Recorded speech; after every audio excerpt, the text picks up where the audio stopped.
بسم اللہ الرحمن الرحیم۔ السلام علیکم، ہمارے چینل میں خوش آمدید۔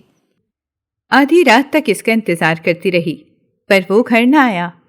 مجھے وہ دن یاد آنے لگے جب میں ذرا سا بھی گھر سے باہر قدم رکھتی تھی تو اسے مجھ پر شک ہونے لگتا تھا، اور یہاں وہ خود آدھی رات کو گھر سے باہر رہتا تھا۔ مجھ سے اماں یہی کہتی تھیں کہ تم بھی اس پر نظر رکھا کرو، پر میں جانتی تھی کہ میرے شوہر کا کردار بہت اچھا ہے، وہ ایسا بالکل بھی نہیں ہے کہ میں اس پر شک کروں۔ لیکن وہ آدھی رات کو کہاں جاتا تھا؟ اب تو مجھے بھی تجسس ہو رہا تھا۔ اسی تجسس کے تحت میں اس روز اس کا پیچھا کیا۔ رات کے پہر نہ جانے وہ کن گلیوں میں گھوم رہا تھا۔ اندھیرے کی وجہ سے مجھے تو کچھ سمجھ نہ آیا۔ میں شریف لڑکی تھی، ان گلیوں میں تو میرا کبھی گزر ہی نہیں ہوا تھا۔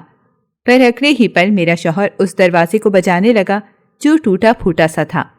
لیکن سامنے میں نے جب اس لڑکی کی حالت دیکھی تو وہ حالت دیکھ کر میرے رونگٹے کھڑے ہو گئے تھے۔ میں اپنے شوہر کو تو مولوی سمجھتی تھی، پر میرا وہ شوہر تو… میرا نام نادیہ ہے، میرا تعلق لاہور کے ایک چھوٹے سے گاؤں سے ہے۔ میرے ابا کی دوستی گاؤں کے مسجد کے امام سے تھی۔ ابا روزانہ مسجد ہی رہتے تھے، شام کو نماز پڑھ کر واپس آتے تھے۔ ہمارا گھرانہ کافی مذہبی تھا، پر میں الگ تھی۔ مجھے فیشن کرنے کا بہت شوق تھا۔ ابا سے بچ کر میں ہر طرح کے فیشن کرتی، کیونکہ میں شہر پڑھنے جاتی تھی۔ شہر کی لڑکیوں کے ساتھ میری دوستی تھی، اسی وجہ سے مجھے فیشن میں بھی دلچسپی تھی۔ ہر کوئی مجھے پارٹی پر ساتھ لے کر جاتا تھا۔ اب تو گاؤں کی لڑکیاں بھی مجھ سے فیشن کے مشورے لیتی تھیں۔ ابا سے چھپ چھپ کر ہی یہ سب کرتی تھی، پر میں کہاں جانتی تھی کہ انہیں ایک نہ ایک دن پتہ چل جائے گا۔ اس روز اماں کو میں اپنے ساتھ ملایا اور کہا، مجھے اپنے کالج کی فیئرویل پر جانا ہے، جو کہ رات 10 بجے تک ختم ہوگی۔ اماں کہنے لگی کہ دیکھو اگر ابا آ گئے اور ابا نے مجھ سے پوچھا کہ نادیہ کدھر ہے تو میں کیا جواب دوں گی؟ میں نے اماں کو کہا کہ آپ سنبھال لینا، کہنا کہ علیشہ کے یہاں گئی ہے۔ اماں کہنے لگی کہ نہیں، ابا کے ساتھ ساتھ اگر مولوی کو پتہ چل گیا تو وہ کیا کہیں گے؟ وہ ابا کے بارے میں فضول باتیں بنائیں گے۔ ابا کو اپنی عزت کا بہت خیال ہے۔ پر اماں سے میں نے موڈ بنا لیا۔ اس طرح جیسے تیسے کر کے میں اپنے کالج کی پارٹی پر چلی گئی۔ پیچھے کیا ہو رہا تھا مجھے اس کی کوئی فکر نہیں تھی۔ میں تو بس یہی چاہتی تھی کہ بس اچھی سی پارٹی ہو جائے۔ مجھے بہت مزہ آیا۔ رات کے 11 بجے پارٹی ختم ہوئی۔ ہم نے کالج کی وین لگوا لی جو ہمیں گاؤں چھوڑ گئی تھی۔ میں اپنی دوست علیشہ کے ساتھ اپنے گھر چلی گئی۔ علیشہ بھی وہاں سے اپنے گھر چلی گئی۔ میں جیسے ہی گھر گئی تو ابا کافی غصے سے چکر کاٹ رہے تھے۔ میرا حلیہ دیکھ کر تو ابا نے مجھ پر چلانا شروع کر دیا کہ کیا میں نے تمہاری یہی تربیت کی ہے؟ تم رات کے اس پہر گھر آ رہی ہو، کہاں گئی تھیں؟ میں نے ڈرتے ڈرتے سب کچھ بتا دیا کہ ابا میری کالج کی پارٹی تھی، اگر نہ جاتی تو پھر سب لڑکیاں یہی کہتی کہ مجھے اجازت نہیں ملی۔ میں نہیں چاہتی تھی کہ کسی کو پتہ چلے کہ میرے ابا کتنے سخت مزاج ہیں۔ ابا کہنے لگے کہ اسے سخت مزاجی نہیں بلکہ تمہاری بہتری کہتے ہیں۔ میں تمہاری بہتری کے لیے ہی تو تمہیں اجازت نہیں دیتا اور تم پر روک ٹوک کرتا ہوں تاکہ آگے جا کر کوئی تم پر انگلی نہ اٹھائے اور تمہارے کردار پر کوئی شک نہ کرے۔ لیکن تمہیں تو یہ پابندی لگتی ہے۔ میں تو گھبرا گئی تھی، بے بسی کے آنسو بہانے لگی تھی۔ اماں سے ناراض ہو گئی۔ اماں مجھے صفائی دینے لگی کہ بیٹا کیا کرتی، تیرے ابا سے مجھے جھوٹ نہیں بولا جاتا، ساری زندگی ان کے ساتھ گزاری ہے، تیرے ابا نے بھی آج تک مجھ سے کوئی جھوٹ نہیں بولا۔ تیرے ابا نے جیسے ہی پوچھا کہ نادیہ کدھر ہے تو میں نے خود جھٹ سے بتا دیا کہ اپنے کالج کے کسی فنکشن پر گئی ہے، لیکن ساری لڑکیوں کے ساتھ گئی ہے۔ پر تمہارے ابا کو پھر بھی غصہ تھا کہ آخر اس نے یہ بات مجھ سے کیوں چھپائی۔ اگر مجھے بتا دیتی تو میں خود اسے کالج چھوڑ دیتا۔ اب میں اماں ابا سے ناراض ہو گئی تھی، پر ابا کو اب مجھ پر پھر کبھی یقین نہ آیا۔ ابا یہی سوچ رہے تھے کہ کسی نہ کسی طریقے سے وہ میرا رشتہ پکا کر دیں۔ ابا نے اتنی جلدی مچائی ہوئی تھی کہ یہ بھی نہ دیکھا کہ وہ میری شادی کس سے کر رہے ہیں، بلکہ اسی مولوی کے بیٹے سے۔ انہوں نے میرا رشتہ پکا کر دیا۔ ابا کہنے لگے کہ مولوی کا بیٹا ہے، وہ بھی نیک ہوگا اور مولوی کی ہی تعلیم کر رہا ہے، 1 سال بعد مولوی بن جائے گا۔ یہ باتیں سن کر تو میں حیرت میں مبتلا ہو گئی تھی۔ مجھے تو یہی خوشی ہوتی تھی کہ کہیں شہر جا کر میرا رشتہ ہوگا اور وہاں کی زندگی گزاروں گی۔ پر ابا نے مجھے گاؤں کے مولوی کے ساتھ ہی بیاہ دیا تھا۔ میری شادی بھی سادگی سے ہوئی تھی۔ ہر سہیلی مجھ سے یہی کہتی تھی کہ نادیہ آخر ایسا کیسے ہو سکتا ہے، تم تو اتنے کھلے مزاج کی لڑکی تھیں، پھر تمہاری شادی کسی مولوی سے کیسے ہو گئی؟ تم تو بہت فیشنیبل ہو۔ میں نے کسی کو بھی نہیں بتایا۔ شادی والی رات جیسے ہی میرا شوہر میرے قریب آیا تو کہنے لگا کہ یہ مت سمجھنا کہ مجھے تمہارے بارے میں کچھ نہیں پتا۔ میں جانتا ہوں تمہارے ابا نے تمہاری شادی کس لیے کروائی ہے، کیونکہ تمہاری لچھن شہری لڑکیوں والے ہو گئے تھے۔ نہ جانے تم نے کس کس کے ساتھ وقت گزارا ہوگا۔ اس کی یہ باتیں سن کر میرے پیروں تلے زمین نکل گئی تھی۔ شادی والی رات تو عموماً شوہر پیار بھری باتیں کرتے ہیں، پھر میرے شوہر نے تو مجھ پر تانوں کے تیر برسانے شروع کر دیے تھے، لیکن اس میں سارا قصور میرے ابا کا تھا۔ میں نے فیصلہ کر لیا تھا کہ میں اپنے ابا کو زندگی بھر معاف نہیں کروں گی۔ ان کی وجہ سے مجھے یہ سب کچھ سہنا جو پڑ رہا تھا، یوں گویا میرے قیامت دن خیز شروع ہو گئے تھے۔ میں تو اگلے روز اماں ابا کے گھر بھی نہیں گئی تھی۔ اماں پھر بھی 2-4 دن بعد مجھ سے ملنے آ جایا کرتی تھیں، پر ابا کو تو میری فکر ہی نہیں تھی۔ وہ تو اب اسی تسلی میں تھے کہ میں نے تو اپنی بیٹی کو مولویوں کے ہاں بھیج دیا ہے۔ میری بیٹی تو بہت راج کر رہی ہے۔ مولوی لوگ تو ویسے ہی عورتوں کی بہت عزت کرتے ہیں، پر یہاں ان کو کہاں معلوم تھا کہ میرا شوہر تو مجھ پر عجیب الزامات لگاتا ہے۔ اس روز تو میں ہکا بکا ہو گئی تھی جب میرے شوہر نے مجھ سے کہا تھا کہ تم کس کے لیے اتنا سجتی سنورتی ہو۔ میں نے غصے سے کہا کہ آپ کے ہوتے ہوئے کس کے لیے اتنا سجوں گی؟ ایک بیوی اپنے شوہر کے لیے ہی اتنا بناؤ سنگھار کرتی ہے۔ میرا دل بھی کرتا ہے کہ میں اپنے شوہر کے لیے اچھا سا تیار ہوں۔ مولوی کہنے لگا کہ ایسا کرنا مناسب نہیں ہے، عورتیں سادگی میں ہی اچھی لگتی ہیں، میرے لیے تمہیں یہ سب کرنے کی ضرورت نہیں ہے۔ پر اگلے روز اماں آ کر مجھے یہی کہتی کہ تم مریضہ کیوں بنی ہوئی ہو، اپنے شوہر کے لیے تو ہلکا پھلکا تیار ہو جایا کرو۔ اب اماں کو میں کیا بتاتی؟ میرا شوہر تو گوارا ہی نہیں کرتا کہ اس کی بیوی اس کے لیے سجے سنورے۔ میری ساس تو مریضہ تھیں، وہ چارپائی پر ہی رہتی تھی، کھانا بھی اسے چارپائی پر دیا جاتا تھا۔ اسے تو پتہ ہی نہیں تھا کہ اس کا بیٹا میرے ساتھ کیا سلوک کرتا ہے۔ وقت گزرتا گیا اور جو میری دوستی نتاشا سے ہو گئی، جو کہ میرے گھر کے ساتھ والے گھر کی بہو تھی، وہ بہت ہی خوش مزاج تھی۔ مجھے سمجھاتی تھی کہ دیکھو تمہاری شادی بہت جلدی ہو گئی ہے، شاید مولوی کے ساتھ بھی زبردستی کی گئی ہو، یہ لوگ ویسے بھی اپنے بیٹوں کی شادیاں بنا بتائے کرتے ہیں۔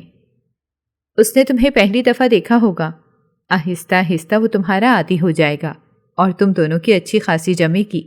کچھ وقت کی بات ہے، اس کے بعد وہ تمہارے ساتھ گھل مل جائے گا۔ اس کی باتیں سن کر مجھے کچھ تسلی ہو گئی تھی۔ وہ مجھے بہت تسلی دیتی تھی۔ میرا روز کا معمول تھا، جب تک نتاشا سے نہیں ملتی تھی میرا دن ہی نہیں گزرتا تھا۔ میں اس کی بہت تعریف کرتی تھی کہ میری اپنی تو کوئی بہن نہیں ہے، پر تم نے بہنوں والا ہی ساتھ دیا ہے۔ لیکن اس روز جب میں گھر سے باہر جانے لگی تو اچانک ہی سامنے سے اپنے شوہر کو آتا دیکھ لیا، جو مجھے خونخوار نسوں سے گھورنے لگا تھا۔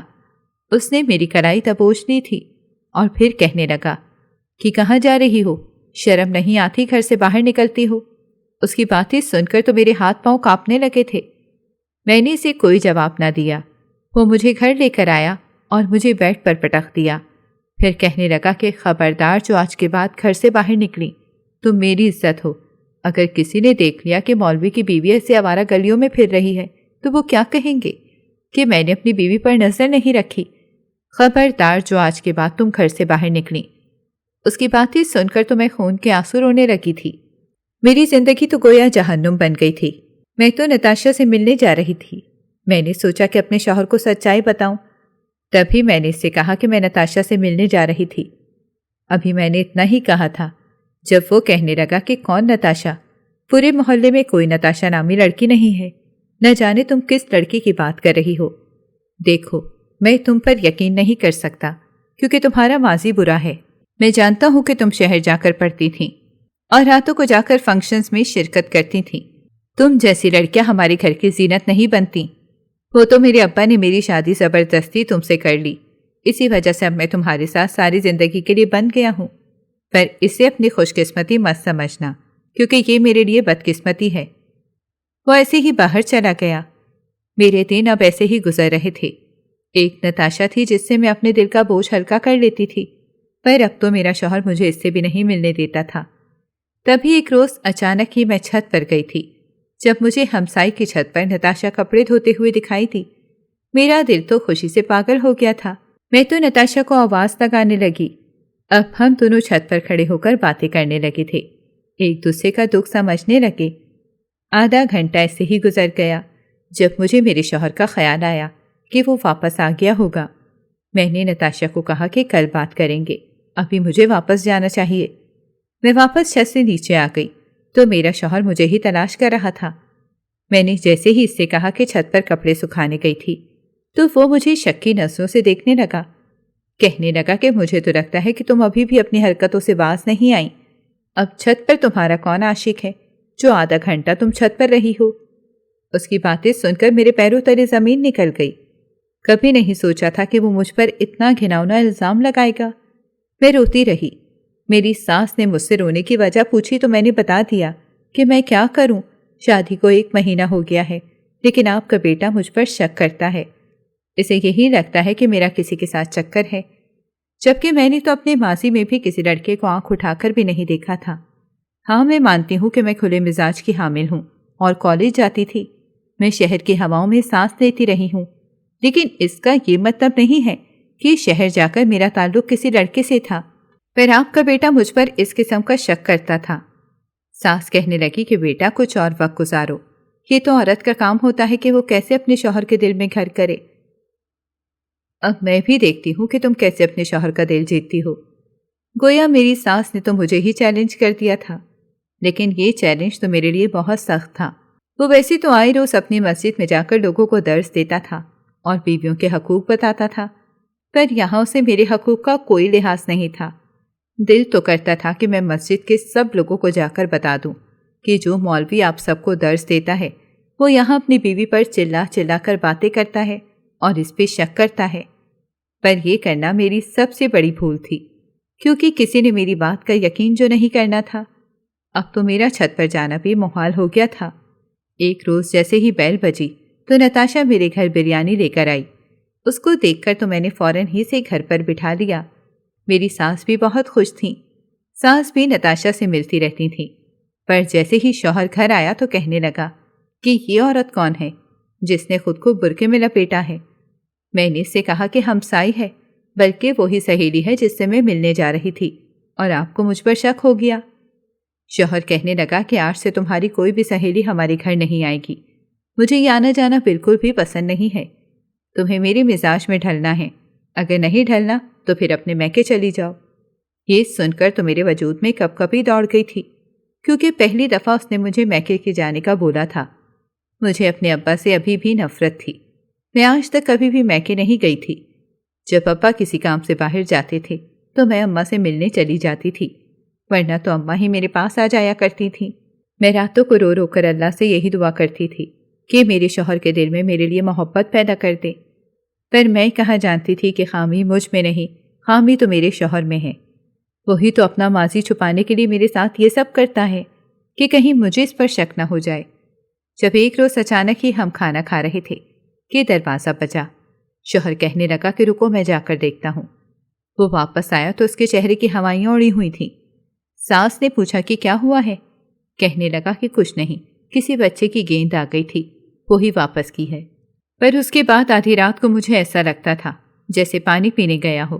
یوں میری آنکھ لگتی بھی تھی تو میں فوراً سو جاتی تھی۔ لیکن ایک روز میں نے جیسے ہی اٹھ کر دیکھا تو میرا شوہر تو گھر سے باہر جا رہا تھا۔ یہ سب دیکھ کر تو میرے سر پر آسمان گر گیا تھا کہ آخر ایسا کون سا اہم کام آن پڑا جو میرا شوہر آدھی آدھی رات کو اٹھ کر باہر جا رہا ہے۔ میں یہ بات کسی سے بھی نہیں کر سکتی تھی۔ اگر میں یہ راز نہ رکھتی تو پھر شوہر مجھ پر ہی الزام لگا دیتا۔ بدنام تو آخر مجھے ہی ہونا تھا۔ تبھی میں نے اپنا منہ سی لیا تھا۔ اماں کو تو میں نے پھر بھی بتا دیا تھا، انہیں تو میں نے پہلے سے ہی اپنے شوہر کے بارے میں سب کچھ بتایا ہوا تھا۔ اماں تو مجھے یہی کہتی تھی کہ تجھے صبر کا روزہ رکھنا ہے، پر اس واقعے کے بعد وہ کہنے لگی کہ لگتا ہے تیرے شوہر میں کوئی خرابی ہے جو ابھی تک اس نے وہ حق بھی ادا نہیں کیا۔ میں نے اماں کو کہا کہ ایسی ہی بات ہے۔ اماں کہنے لگی کہ پھر اس پر نظر رکھو اور تم دیکھنا آدھی رات کو وہ کہاں جاتا ہے۔ اماں کی باتیں سن کر میں نے انہیں کہا کہ نہیں، میں ایسا نہیں کر سکتی۔ اگر میں پکڑی گئی تو میرے شوہر نے مجھے چھوڑ دینا ہے، پھر میرا کیا بنے گا؟ طلاق یافتہ لڑکی کو کون اپنا نام دیتا ہے؟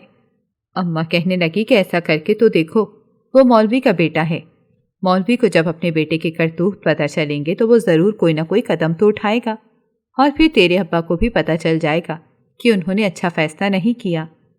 چنانچہ اماں کی بات مان کر میں نے اس روز اپنے شوہر کا پیچھا کرنے کا فیصلہ کیا تاکہ میں یہ جان سکوں کہ آدھی رات کو کدھر جاتا ہے۔ ویسے تو وہ مولوی تھا، داڑھی بھی تھی، نماز کا بھی پابند تھا، لیکن مجھ پر وہ ہمیشہ شک کرتا۔ ایسا لگتا تھا جیسے وہ جان بوجھ کر مجھ پر غصہ کرتا ہو تاکہ کہیں میں اس کی نرمی کا فائدہ نہ اٹھا لوں اور اسے اپنی بات نہ منوا لوں، میں اس کے دل کی باتیں نہ جان لوں۔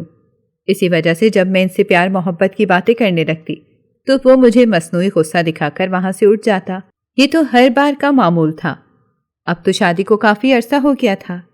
تبھی آدھی رات کو جیسے ہی میرا شوہر اٹھا تو 2 منٹ بعد میں بھی وہاں سے اٹھ گئی اور اس کا پیچھا کرنے لگی۔ میں پیدل چل رہی تھی، وہ اسی محلے میں جا رہا تھا، لیکن یہ علاقہ دیکھ کر تو میرے اوسان ختم ہو گئے تھے۔ یہ علاقہ تو کافی بدنام علاقہ تھا، یہاں تو عجیب طرح کے مرد رات کے وقت جاتے تھے۔ دل نے پکارا کہ نہیں، میرا شوہر ایسا نہیں ہو سکتا، کیونکہ میں اسی بالکل نہیں تھی، کیونکہ دین کہتا ہے کہ جو جیسا ہو اسے ویسا ہی جیون ساتھی ملتا ہے۔ اس کے بعد میرے شوہر ایک تنگ سی گلی میں گیا۔ اتنی تنگ گلی تھی کہ وہاں ایک ٹوٹا پھوٹا سا دروازہ تھا۔ میرے شوہر نے وہ دروازہ بجانا شروع کر دیا۔ اس کے بعد جو عورت سامنے آئی تھی، اس عورت کا حلیہ دیکھ کر تو میں شرم سے چور ہو گئی تھی کہ آخر ایسا کیسے ہو سکتا ہے۔ مجھے یقین نہیں آ رہا تھا کہ شوہر یہ کام بھی کرتا ہے۔ میرا دل تیزی سے دھڑک رہا تھا، میرا وجود اس بات کو ماننے سے انکار کر رہا تھا، پر میں نے تو اپنی آنکھوں سے وہ سارا منظر دیکھا تھا۔ بھاری قدموں کے ساتھ میں واپس آ گئی تھی۔ میری تو نیند بھی ختم ہو گئی تھی۔ صبح جیسے ہی سانس نے میرا تھکن سے چور چہرہ دیکھا تو کہنے لگی کہ کیا ہوا ہے، کیا تم سوئی نہیں ہو؟ میں نے سانس کو کہا کہ میں کیا بتاؤں، میری تو زندگی میرے ابا نے خود ہی اجاڑ دی ہے۔ سانس کی طبیعت آہستہ آہستہ بحال ہونے لگی تھی، اب وہ چلنے پھرنے کے قابل ہو گئی تھی۔ میں ان کا بہت خیال رکھتی تھی، شوہر چاہے جیسا بھی ہو، پر میری ساس میرے ساتھ بہت اچھی تھی۔ اپنی ساس کے لیے تو میں دل سے دعا کرتی تھی، اس سے اپنی ہر بات شیئر کرنے لگی تھی، لیکن یہ ایک راز تھا جو میں نے اپنی ساس کو بھی نہیں بتایا تھا۔ میں نے اس رات کا راز شوہر کو نہ بتایا کیونکہ مجھے ایسا لگتا تھا کہ میرا شوہر شاید ایسا نہ ہو، پھر آخر کب تک میں یہ سب برداشت کرتی۔ اس روز مجھ سے رہا نہ گیا، تبھی میں نے اپنی ساس کو ساری بات بتا دی کہ آپ کا بیٹا رات کے اندھیرے میں کسی نامحرم لڑکی سے ملتا ہے۔ میری ساس نے جیسے ہی یہ باتیں سنی تو ان کے چہرے کا رنگ اڑ گیا۔ کہنے لگی کہ نہیں، میرا بیٹا کافی دیندار ہے، وہ ایسا نہیں کر سکتا، یقیناً کوئی اور بات ہوگی۔ میں نے اس سے کہا کہ اگر آپ کو یقین نہیں ہے تو آپ خود ہی میرے ساتھ چل کر دیکھ لینا۔ ساس اس روز میرے ساتھ تیار ہو گئی تھی۔ آدھی رات کو جیسے ہی شوہر باہر گیا، میں نے اپنی ساس کو اپنے ساتھ لیا اور پھر اپنے شوہر کا پیچھا کرنے لگی۔ میری ساس نے بھی اپنی نظروں سے وہ سب کچھ دیکھ لیا تھا۔ اس لڑکی کو دیکھ کر میری ساس کی حیرت کی انتہا نہ رہی تھی، پر میری ساس تو اب پھوٹ پھوٹ کر رونے لگی تھی۔ میں نے ان سے بلا ساختہ پوچھا کہ کون ہے وہ لڑکی، کیا آپ اس لڑکی کو جانتی ہیں؟ ساس کہنے لگی کہ اس لڑکی سے میرا کوئی رشتہ نہیں ہے، یہ تو ہمارے لیے کب کی مر گئی تھی۔ ساس نے بس اتنا ہی کہا تھا۔ نہ جانے کون سا راز تھا جو میری ساس کو بھی پتا تھا، پر وہ مجھے نہیں بتا رہی تھی۔ اب میری ساس جانتی تھی کہ ان کا بیٹا رات کے اندھیرے میں اس لڑکی سے ملتا ہے، تو پھر بھی وہ خود سے اپنے بیٹے کو روکتی نہیں تھی، بلکہ وہ اس سے ناراض تھیں۔ میں نے ساس سے کہا کہ جب آپ جانتی تھی کہ آپ کا بیٹا پہلے سے ہی کسی لڑکی کے چکر میں ہے اور وہ کسی لڑکی کو چاہتا ہے، تو پھر آپ نے کیوں اس کو میرے ساتھ جوڑ دیا؟ ساس کہنے لگی کہ ایسی بات نہیں ہے، تمہیں کچھ نہیں پتا، تمہارا شوہر ایسا نہیں ہے، تمہارا شوہر بہت ہی دیندار ہے، وہ جو کر رہا ہے وہ مجبوری کے تحت کر رہا ہے۔ ان کی بات سن کر تو میں طنزیہ لہجے میں مسکرا کر بولی کہ آخر ایسا کیسے ہو سکتا ہے؟ مجبوری کے تحت کون کسی نامحرم لڑکی کے پاس جاتا ہے؟ جب اگلے ہی پل ساس نے کہا کہ کیسی باتیں کر رہی ہو، وہ اس کی نامحرم نہیں ہے، اس کی محرم ہے۔ یہ سن کر تو میرا وجود ساکت ہو گیا تھا۔ میں جان گئی تھی کہ میرے شوہر نے تو اس سے نکاح کیا ہوا ہے، پھر وہ چھپ کر کیوں اس کے پاس جائے گا؟ اگر وہ نامحرم نہیں ہے تو پھر یقیناً اس کے نکاح میں تھی۔ میرا صبر اب جواب دے چکا تھا۔ کبھی نہیں سوچا تھا کہ یہ سب ہوگا۔ اس روز میں نتاشا کے پاس جانے لگی تھی۔ میں نے ساری بات نتاشا کو بتا دی تھی کہ میرے ساتھ کیا ہو رہا ہے۔ وہ بولی کہ اگر تم اپنے میکے نہیں جانا چاہتی تو میرے پاس آ جاؤ۔ میں نے سامان باندھا اور گھر سے بھاگنے ہی لگی جب میرے شوہر نے سختی سے مجھے روک دیا کہ تم کہاں جا رہی ہو، کس سے پوچھ کر گھر سے باہر جا رہی ہو۔ میں نے اسے کہا کہ ٹھیک ہے، پھر اس لڑکی کو بھی اس گھر میں لے آؤ، وہ کیوں وہاں ہیں؟ شوہر نے جیسے ہی یہ باتیں سنی تو اس کے چہرے پر پسینہ آ گیا تھا۔ سسر نے بھی یہ سب سن لیا تھا۔ وہ سخت لہجے میں اپنے بیٹے سے کہنے لگا کہ یہ کیا سن رہا ہوں، کس لڑکی سے ملتے ہو؟ جب میرے شوہر نے فائزہ کا نام لیا تھا، فائزہ کا نام سنتے ہی میرے سسر کا چہرہ بے غصے سے لال ہو گیا تھا۔ وہ دانت پیس کر میرے شوہر سے کہنے لگے کہ کہا تھا نا کہ کوئی بھی آج کے بعد اس گھر میں فائزہ کا ذکر بھی نہیں کرے گا، پھر تم نے اس کا نام کیسے لیا؟ جبکہ میرے شوہر کے پاس تو کوئی جواب بھی نہیں تھا۔ میں نے پھر سے اپنا سامان لیا اور وہاں سے جانے لگی جب میرے سسر نے مجھے روک دیا کہ ایسا مت کرو، یہ معاملہ بہت نازک ہے، ہم تمہیں سب کچھ بتا دیں گے۔ پر میں نے ایک شرط رکھی تھی کہ جب تک فائزہ اس گھر میں نہیں آئے گی میں بھی اس گھر میں نہیں رہوں گی۔ میرے سسر نے سر تھام لیا تھا۔ یوں تنگ آ کر سسر نے میرے شوہر سے کہا کہ جاؤ فائزہ کو لے آؤ۔ میرا شوہر فائزہ کو بھی لے آیا تھا۔ اس کا حلیہ دیکھ کر تو ہم سب شرم سے چور ہو گئے تھے۔ وہ دیکھنے سے ہی ایک کوٹھے والی لگ رہی تھی، پر نہ جانے میرے شوہر کو اس میں کیا نظر آیا جو اس نے اس سے شادی کر لی تھی۔ مجھے تو فائزہ سے نفرت ہو رہی تھی۔ اس کا چہرہ بہت ہی معصوم تھا، وہ تو کسی سے بھی نظریں نہیں ملا رہی تھی۔ میرے شوہر نے اسے ایک کمرہ دکھا دیا تھا۔ جب میں نے اپنے شوہر کو روک دیا کہ وہ اس کمرے میں نہیں بلکہ ہمارے والے کمرے میں ہی رہے گی اور میں دوسرے کمرے میں جاؤں گی، شوہر کہنے لگا کہ یہ تم کیا کہہ رہی ہو، وہ بھلا ہمارے کمرے میں کیوں رہے گی؟ میں نے اس سے کہا کیونکہ وہ تمہاری بیوی ہے۔ یہ سن کر تو سبھی کو سکتہ طاری ہو گیا تھا۔ ساس کہنے لگی کہ نادیہ ہوش میں تو ہو، یہ کیا کہہ رہی ہو؟ فی الحال تم اسے اس کمرے میں جانے دو، میں تمہیں ساری بات بتاتی ہوں۔ میں نے اپنی ساس کی بھی ایک نہ سنی اور یوں میں فائزہ کو اپنے ہی کمرے میں لے گئی تھی، جبکہ میرا شوہر کہنے لگا کہ ٹھیک ہے، پھر میں اس کمرے میں نہیں رہوں گا۔ شوہر کی ضد دیکھ کر تو مجھے سمجھ نہیں آ رہی تھی کہ وہ راتوں کو اس سے ملنے بھی جاتا تھا، لیکن اب جب سب پتہ چل گیا ہے تو اس کے ساتھ اس کمرے میں بھی نہیں رہنا چاہتا۔ آخر کو وہ کیا چاہتا تھا؟ میری سمجھ میں یہ بات نہیں آ رہی تھی۔ اب شوہر اور میں ہم دونوں ایک دوسرے کمرے میں رہتے تھے، جبکہ ہمارے کمرے میں فائزہ ہی رہتی تھی۔ وہ مجھے دیکھ کر مسکرا دیتی تھی۔ اس نے آج تک بھی میرے شوہر سے بات کرنے کی کوشش نہیں کی تھی، جبکہ میری ساس اس کو دیکھنا بھی گوارا نہیں کرتی تھی۔ اتنے دنوں میں نتاشا سے بالکل نہیں ملی تھی۔ اس روز جیسے ہی نتاشا کا خیال آیا تو میں نے سوچا کہ میں کیوں نہ نتاشا کو بتاؤں کہ فائزہ کو میں واپس اس گھر میں لے آئی ہوں، اب ہم سوتن ایک ساتھ ہی رہتی ہیں۔ یہی سوچ کر میں چھت پر چلی گئی۔ اتفاق سے نتاشا اس وقت چھت پر ہی تھی۔ میں نے ہکلا کر اس کو اپنے پاس بلایا۔ نتاشا نے جیسے ہی میری باتیں سنی اس کے چہرے کا رنگ اڑ گیا تھا۔ کہنے لگی کہ آخر یہ کیسے ہو سکتا ہے، ایک مولوی کا بیٹا دوسری شادی کیسی کر سکتا ہے؟ تمہیں یقیناً کوئی غلط فہمی ہوگی۔ میں نے اسے کہا کہ نہیں، یہ غلط فہمی نہیں ہے۔ مولوی کا وہ بیٹا جو کہ میرا شوہر ہے، وہ راتوں کو جاگ جاگ کر اسے ملتا تھا اور اس کے پاس جاتا تھا۔ آخر وہ ایسے کسی نامحرم سے کیوں ملے گا؟ اسی لیے جب میں نے اپنی ساس کو ساتھ ملایا تو ساس نے بھی یہی کہا کہ وہ اس کی نامحرم نہیں ہے۔ اس کا تو یہی مطلب ہوا نا کہ وہ اس کی نکاح میں ہے۔ نتاشا کہنے لگی کہ تم کیسی باتیں کر رہی ہو، تم نے پہلے سچائی تو جاننی تھی، تم کیوں اپنا رشتہ خراب کر رہی ہو اور اپنے شوہر سے اور دور جا رہی ہو؟ نتاشا تو الٹا مجھے سمجھانے لگی کہ دیکھو اپنے ہاتھوں سے اپنی شادی شدہ زندگی مت اجاڑو۔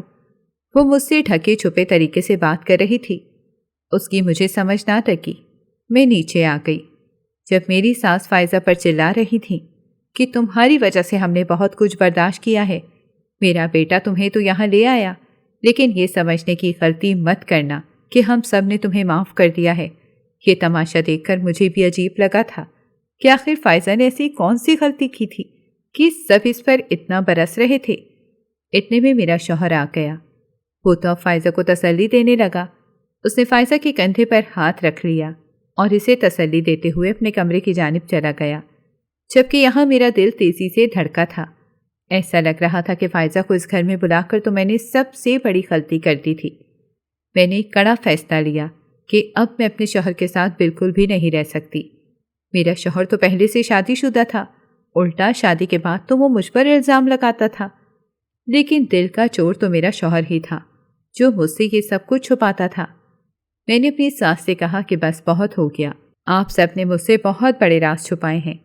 ان راز پر سے پردہ اٹھ چکا ہے کہ میرا شوہر ایک ناچنے والی کو پسند کرتا تھا اور اب اس نے اسی سے شادی بھی کر لی تھی، جبکہ راتوں کو اٹھ کر وہ اس سے ملنے جاتا تھا اور وہ مجھ سے یہ سب کچھ چھپا کر رکھتا تھا، لیکن ساتھ ہی ساتھ مجھ پر الزام تراشی کرتا تھا کہ میں ایک بد کردار لڑکی ہوں، میرا اٹھنا بیٹھنا لڑکوں کے ساتھ ہے، حالانکہ ایسا بالکل بھی نہیں تھا۔ میں نے اپنی شادی شدہ زندگی میں اپنے شوہر کے ہر غصے کو برداشت کیا، پر اب میری برداشت ختم ہو گئی ہے جب میرا شوہر میرے سامنے ہی اس لڑکی کے ساتھ وہ سب کر رہا ہے۔ ساس نے میری باتیں سنی تو آنسو بہانے لگیں، کہنے لگی کہ میں مجبور ہوں، تمہیں کیا بتاؤں، تمہیں غلط فہمی ہوئی ہے، میں تمہیں سچائی بتا دوں گی تاکہ یہ غلط فہمی تمہارے اندر سے نکل جائے اور تم اپنی شادی شدہ زندگی پر توجہ دو۔ تمہارا شوہر جو تم پر طرح طرح کے الزام لگاتا ہے اور تم پر سختی کرتا ہے، اس کے پیچھے کی وجہ تم نہیں بلکہ کوئی اور ہے، ایک ایسا راز ہے جس کی وجہ سے تمہارے شوہر کا یہ حال ہے۔ اپنی ساس کی باتیں سن کر میرے رونگٹے کھڑے ہو گئے کہ آخر ایسی کیا وجہ تھی جو میرے شوہر نے میرا جینا حرام کیا ہوا تھا؟ مجھ پر پابندی لگا لگا کر اس نے مجھے کمرے تک محدود کر دیا تھا۔ جب میری ساس کہنے لگی کہ بہت پہلے کی بات ہے، تمہارا شوہر کافی کھلے مزاج کا حامل تھا، اس نے کسی پر اندھا اعتبار کر لیا تھا، تبھی ہماری روک ٹوک کے باوجود وہ فائزہ کو گھر سے باہر نکلنے دیتا تھا۔ فائزہ کو کھلی چھوٹ دی ہوئی تھی، وہ روز رات کو لیٹ بھی آتی تھی تو تمہارا شوہر فائزہ سے کوئی سوال نہیں کرتا تھا، بلکہ ہمیں بھی چپ کروا دیتا کہ اماں ابا ایسے بیٹیوں سے سوال نہیں کرتے، یہ ہمارا بھروسہ کبھی نہیں توڑے گی۔ لیکن اس روز فائزہ نشے کی حالت میں گھر آئی تھی، یہ دیکھ کر ہم سب پر کوہرام مچ گیا تھا۔ مولوی کے گھر میں ان کی اپنی ہی بیٹی نشے کی حالت میں پائی گئی تھی، یہ خبر اگر پورے محلے میں پھیل جاتی تو ہماری بدنامی ہوتی۔ تمہارا شوہر اس بات کو سمجھنے سے انکار کر رہا تھا، پر میرے شوہر کو تو غصہ آ گیا۔ تمہاری سسر نے اس کو گھر سے نکال دیا تھا اور اس سے کہا تھا کہ جاؤ، تم جس کے ساتھ گئی ہو اسی کے ساتھ رہو۔ فائزہ جیسے ہی اگلے روز ہوش میں آئی تو ہم سے معافی مانگنے لگی کہ مجھے کسی نے گمراہ کیا ہے، میرے ساتھ کسی نے دھوکہ کیا ہے، مجھ پر یقین کریں، مجھے کسی نے بے وقوف بنا کر نشہ کروایا ہے، پلیز مجھے معاف کر دیں۔ ہم نے اس پر یقین نہ کیا، لیکن ایک تمہارا شوہر یعنی کہ اس کا بھائی تھا جو اس پر اندھا اعتبار کرتا تھا اور جس نے کہا کہ ٹھیک ہے مجھے تم پر بھروسہ ہے، تم واپس آ جاؤ، پر ہم ماں باپ نے تو اپنی بیٹی سے منہ موڑ لیا تھا کیونکہ وہ پہلے ہی ہماری ایک نہیں سنتی تھی۔ ہم نے اسے لاکھ منع کیا تھا کہ تمہاری عزت بہت نازک ہے، اسے برباد مت کرو، پر اس کے دکان پر جوں تک نہ رینگی، لیکن تمہارے شوہر نے اس پر اندھا اعتبار کیا۔ پر ایک روز وہ پھر سے اسی حالت میں گھر لوٹی تھی، اس روز ہم سب نے اسے گھر سے نکال دیا، گھر میں اس کا نام لینا بھی گناہ قرار دیا گیا۔